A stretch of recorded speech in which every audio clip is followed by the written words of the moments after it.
1 onwards? 1 till infinite. 1, 2, 3, so forth, right? Yes. Then we have whole numbers. What are whole numbers? From 0 0, it keeps 1, on going. 3, and so forth. Then you have natural numbers are written as n. This is w. Then we have integers. What are integers? I don't know the definition, but then I can tell you the number. 0, 1, or plus 1, plus 2, and so forth. Both sides, right? It includes the positives and the negatives, and integers are denoted by z. Right? Now we have even numbers. We have something like 1 by 2. Rational numbers. Or these are also called fractions, and we have another system of denoting these numbers. Like you said, they are called rational numbers. Right? Rational numbers are denoted by the symbol q. Okay. Now, what is a rational number? So we can define a rational number as a number is called a rational number if it can be written in the form of p by q, where p and q are integers and q is not equal to 0. Okay, so that's the basic definition of rational number. So a rational number is any number which can be written in the format of p by q, where p and q both they belong to integers and q is not equal to 0. Can you tell me why q is not equal to 0?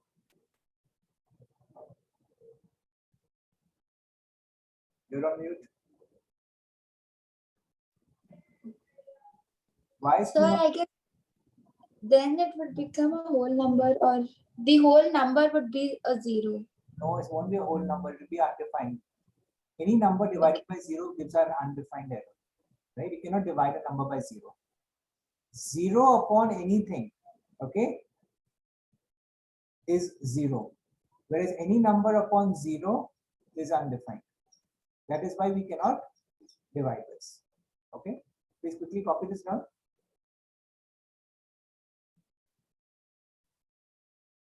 So you can think of rational numbers as basically fraction numbers.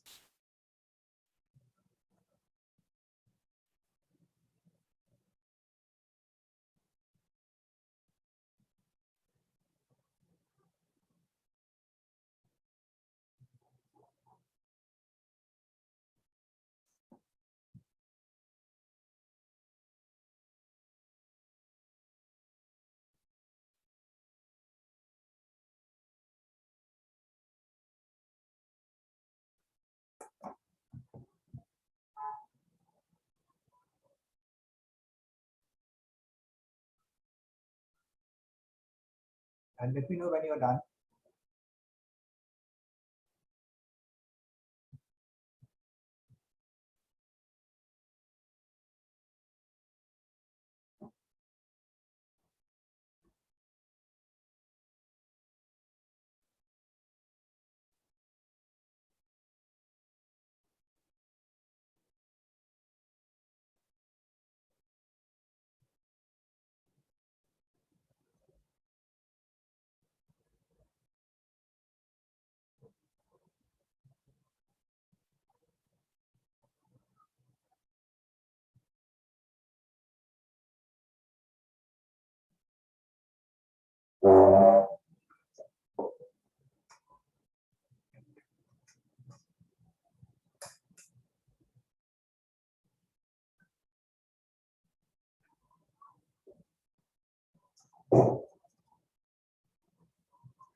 So done.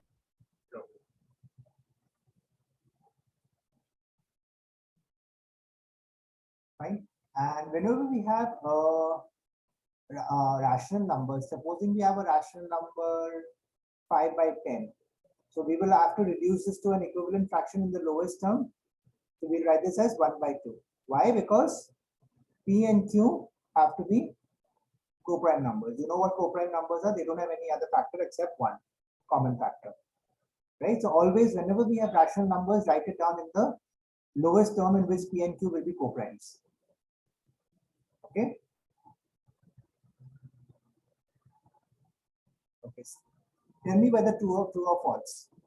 Every whole number is a rational number. Every whole number is a natural number. True. True. Every integer is a rational number. Every integer is a rational number.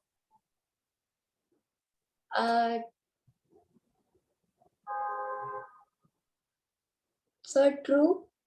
Okay, that is true. But your first one, every whole number is a natural number, you said true. Yes. But 0 is not a natural number. Oh, sorry. Then false. Right? So the first one would be false, second is true.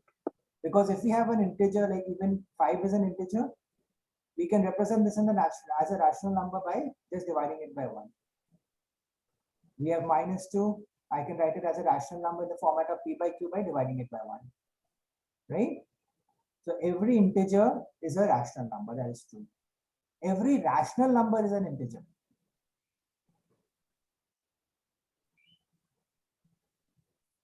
False. False. Because if we have 3 by 5, you know 3 by 5 is not an integer. Integers are only whole numbers, right? They're not fractions. Correct?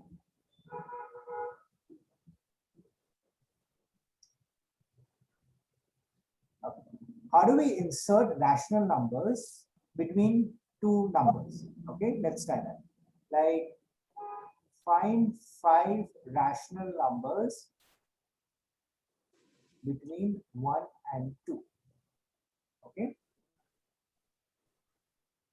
So we have a definite way. For example, let us take the first number that we want as R and the second number that we have as S, and we want to insert 5 rational numbers between them, right? What we do is, for the first one in middle, we will do R plus S upon 2. Okay. So in this case, what have we done? 1 and 2. So our middle number will be 1 plus 2 upon 2, which is 3 by 2. Okay. Got this?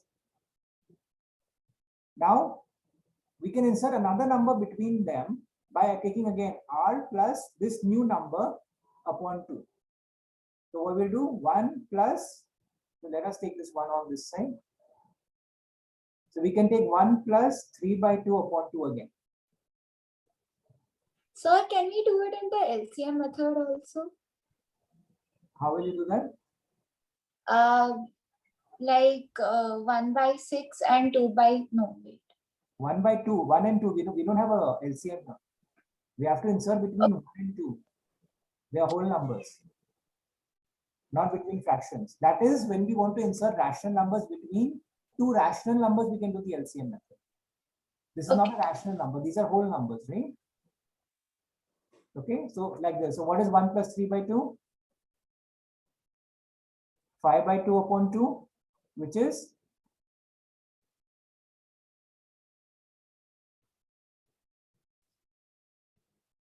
what is 5 by 2 divided by 2?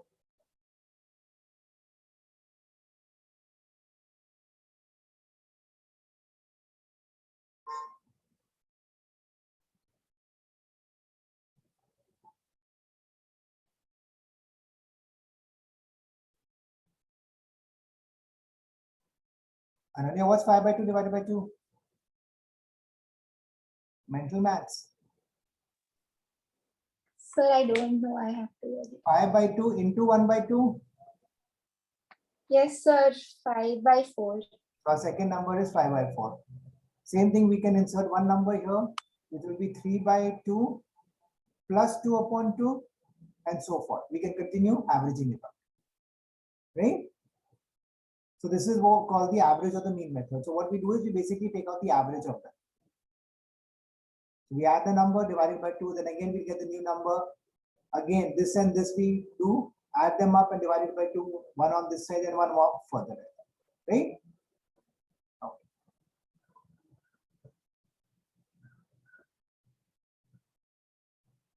One more method, what you were saying is we can insert a denominator in between. Okay, how do we do that? You want to copy this down? Just copy this part down. So we do r plus 2 upon r plus s upon 2. Okay.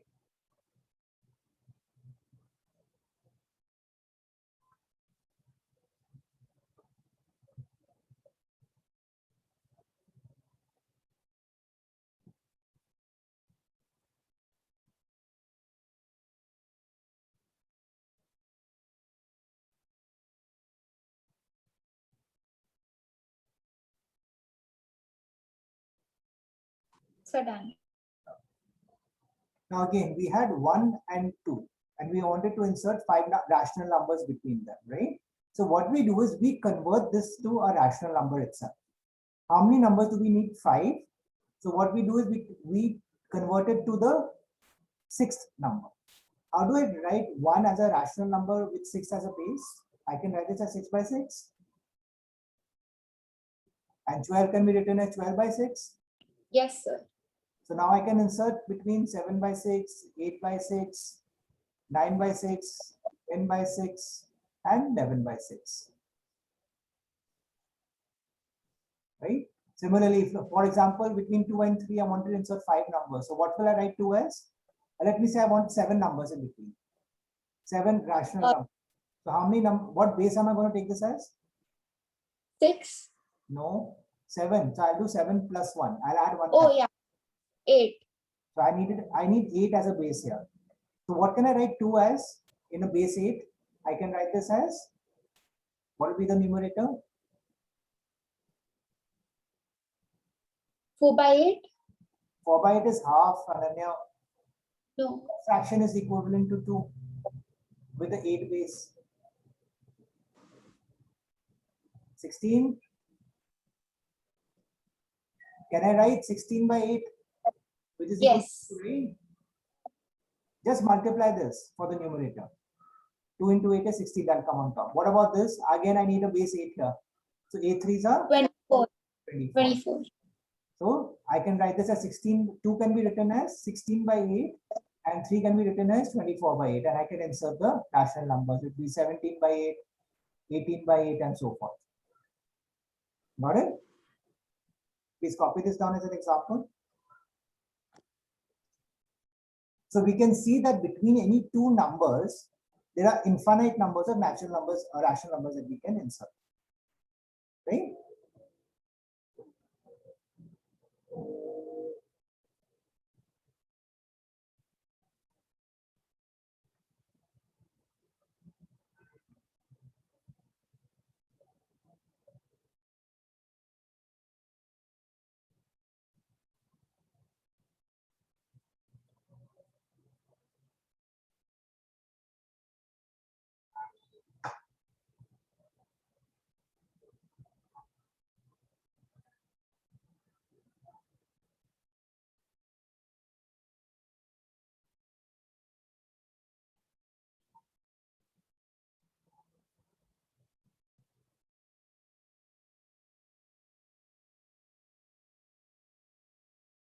Done.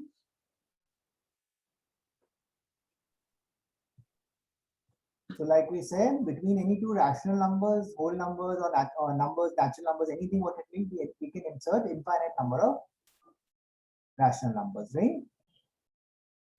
What about between 1 by 2 and let's say 3 by 4? How would I do this? Let's say I want to insert 6 numbers, 6 rational numbers. So you take out the LCM of 2 and 4, which is 4, and Yeah. then convert 1 by 2. No, convert 2. I mean, multiply 1 by 2 into 2 by 2. Yes, Then you could. 2 by 4 and 3 by 4. Then You can, Same thing we do now, we do 6 plus 1. So we have 7 as a base. So we can multiply this with 7 and this with 7. Even this with 7 and this with 7. Right? and then find. So we'll get 14 by 28 and we'll get 21 by 28. Now you can insert the numbers here. 15, 15, 16, 17, 18, 19, 20. Now 15, 16, 17, 18, 19, 20. Yeah, 6 numbers are there, right? Same logic then. So we converted them into equivalent bases, right? And then same logic what we did earlier, 6 plus 1, 7, we need 6, we need, so we do 6 plus 1 and then multiply with 7, 7 both sides. Clear about this? You want to copy this down?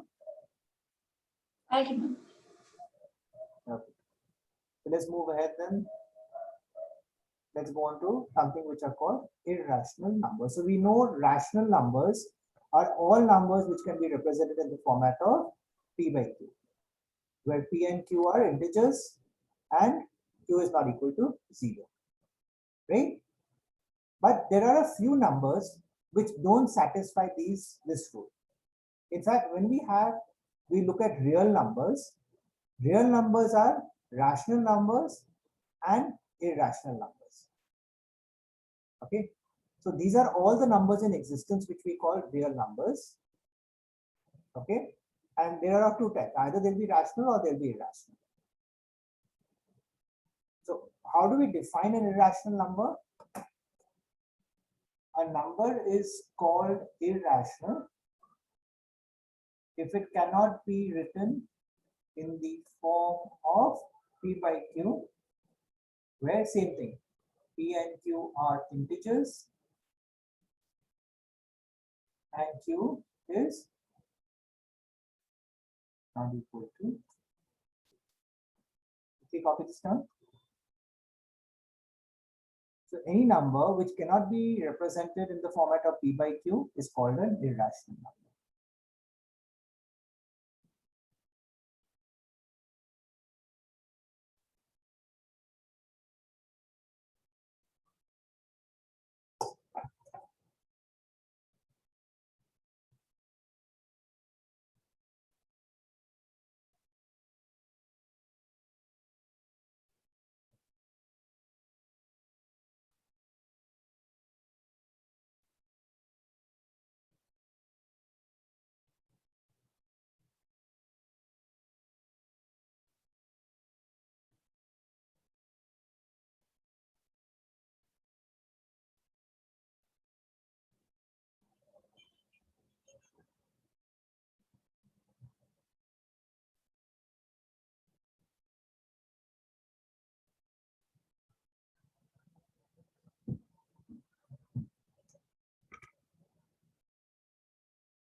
Yes, sir.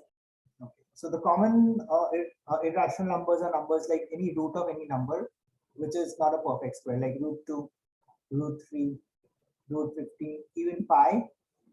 Even though pi usually represented as 22 by 7, but that's not the exact notation. Pi is nothing but circumference upon diameter, right? So it doesn't work out well. So all these are different kinds of irrational numbers, right?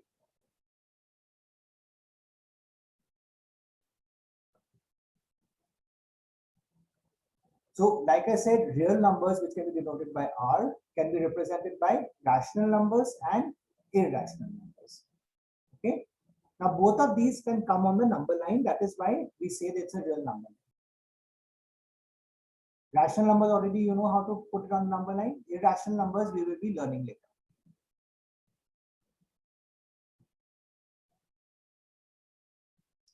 Let's see now. So let's see the number line part. Like I said, all numbers, whether they are rational or irrational, can be written on the number line. That's why it's called a real number line. Okay, so let's take the example of root 2. How do we represent root 2? on the number line. Do you know the value of root 2? No, sir. Approximately 1.414. Okay. Right? But that's an approximate value. I've calculated it. It's never ending. It continues. So how do I represent this? What we use is, we use something which is called Pythagoras' theorem. You know Pythagoras? What is the theorem of Pythagoras state? The sum of two sides of a right angle triangle is equal to the hypotenuse of the third side of the The square, triangle. right? Yeah. So we know that a square plus b square is equal to c square. If a, b, and c are the sides of the triangle, right? So if we take a right angle triangle and I take one unit here and one unit here, let this be b, let this be a and c. So what will c become? We get c square is nothing but 1 squared plus 1 squared, which is 2 squared. Oh, sorry, 2 itself. So c will be taking root on both sides, root 2. So c will become root 2 here. Did you get this? Okay. So now we can use this to represent this on the, find root 2 on the number line.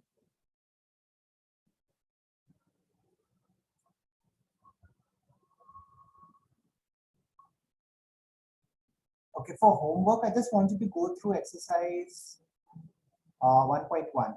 Okay, just do that. It's very simple, 4 questions. I'll take you 10 minutes to do it. If anyone question you don't know, let me know tomorrow. Okay, so root 2. So what we do is we make the number line, right? This is 0, this is 1, this is 2. We mark off 1 unit here, right? Let this be OA.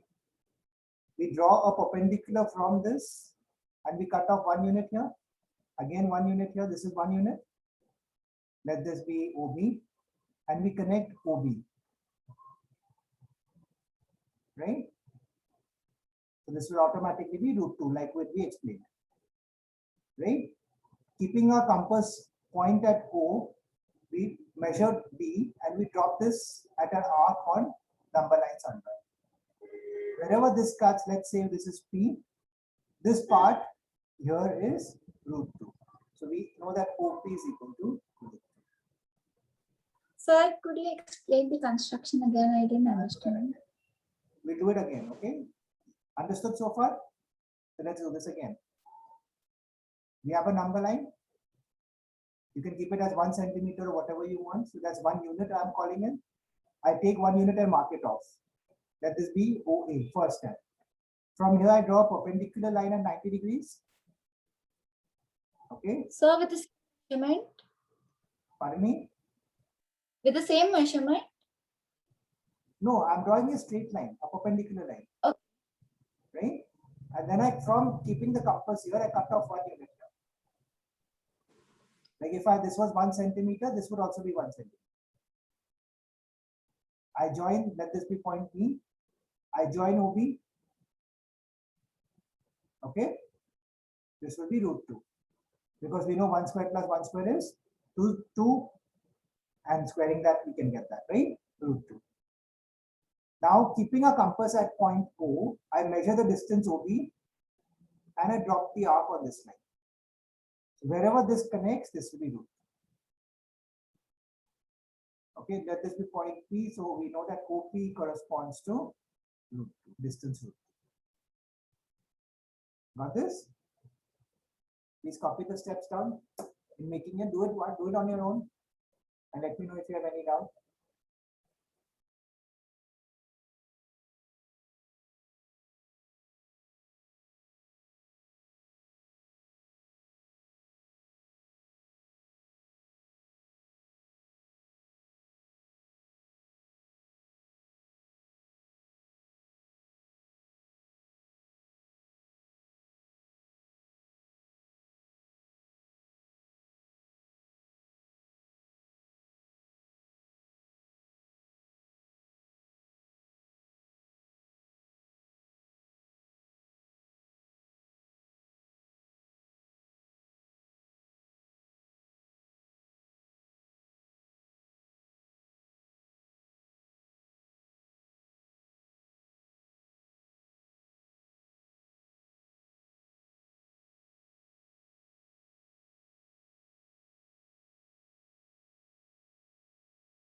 Done.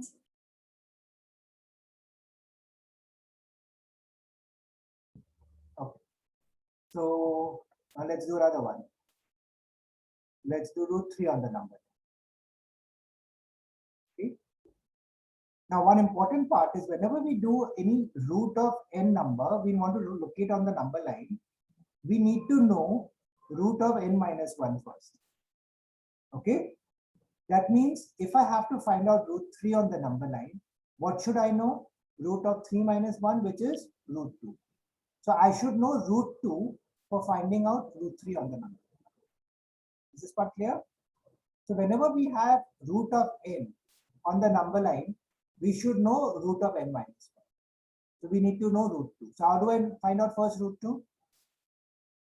Quickly tell me the steps. Sir, you need to take 1 centimeter Yeah. We don't say and then 1 unit usually. 1 unit, and then draw a perpendicular line. Then cut 1 centimeter or 1 unit and mark it as B. Then join OB. Then OB will measure. become 2. No, that's it. OB will become 2. Root 2, Okay. right? Till here, is it fine? So we know root 2 now. Now what do we do? Now we also know for root 2, we know that root 2 squared plus 1 squared will be equal to, what will it be? Root 3 square. This will be 3, because root 2 squared is 2 plus 1, which is equal to 3, right? So now if I have c squared is equal to 3, so c will be equal to root 3 if I find the root of this number, right? So we know that root 2 squared plus 1 squared will be root 3. So now what do? I do the same thing which we did earlier.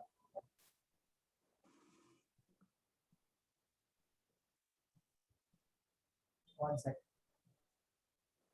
So what do I do now? Taking B as a base, okay, OB as the base, I draw one perpendicular over here. Same thing like we did a perpendicular at OA, I'm going to do it at OB. I'll cut 1 unit here, and I'll connect. Let this be, let's say OBC, and I'll join OC. OC will become root 3. Okay, let me go through it again with you. Till here, fine. We got root 2. At B, I draw perpendicular at 90 degrees. Okay, you know how to do this? So what? You know how to draw perpendicular at 90 degrees, right? Yeah. Okay. I'll cut off, taking B as the at the point at B, I cut off 1 unit here. Let this be C. So BC will become 1 centimeter or 1 unit. I join OC. This will be root 3 using this logic that we applied earlier. Right? Now, keeping a compass at O, I'll take the diameter as C, the length as C, and I'll drop this arc over here. Wherever it cuts the line, this point, let's say this is P now, will be root. Got it? Same thing. We just keep extending it further. Okay, copy this down. And copy this part also, remember. So if we have to find root 5, what do we need to know? Sir, we need to know the root of root 5 minus 4. 1? 4, obviously, root 4. Okay? Copy this down.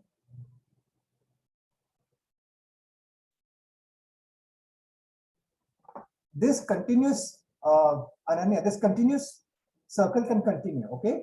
This is called the square root spiral.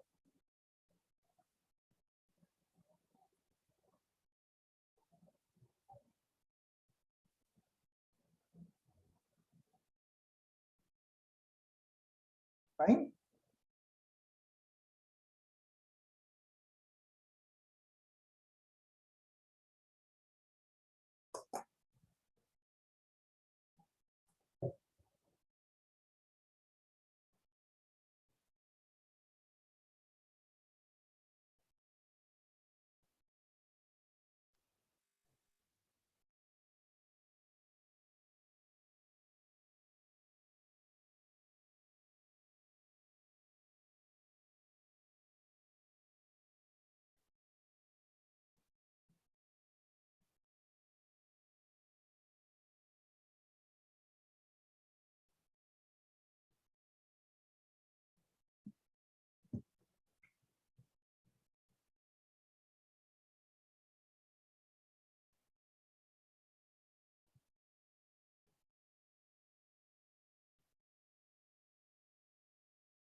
Done?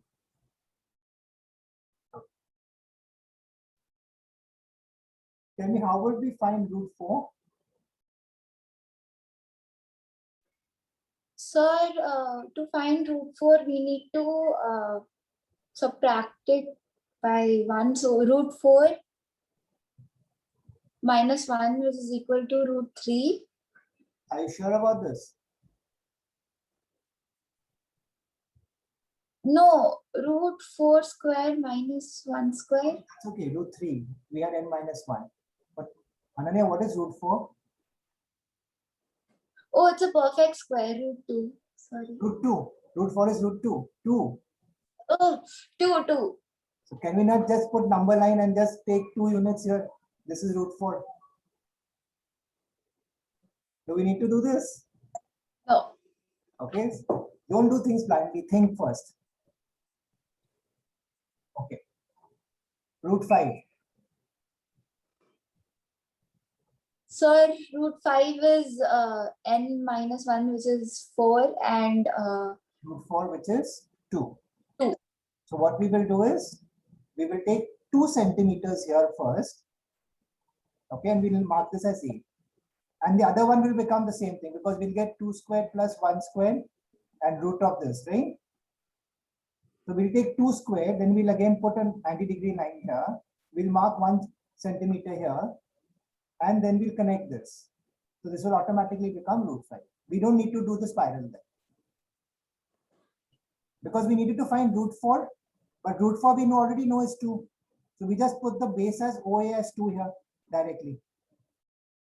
And we take 1 centimeter here, like what we've been doing normally, because we know 2 squared plus 1 squared, the whole thing root will be root 5. When we connect this, we get root 5. Right? Clear about this? Now, if you want root 6, we'll again do the same thing. We'll have 1 centimeter here. We'll connect this. We'll get root 6. Root 7. Again, same way we'll get root 7 with 1 here. Right? So this is called the square root spiral. Whatever you want. Remember, if it's a perfect square, then you can do it directly. Don't get confused there. Okay? Fine. Then that's it for today. Homework exercise 1.1 and 1.2. Very simple one. And sir, about the lines and angles, I have actually completed my homework, and you told me to send the email ID to ma'am, and then I don't know how to access it now. Have you got the mail? No, not yet. No, you must have got, your father must have received the mail already.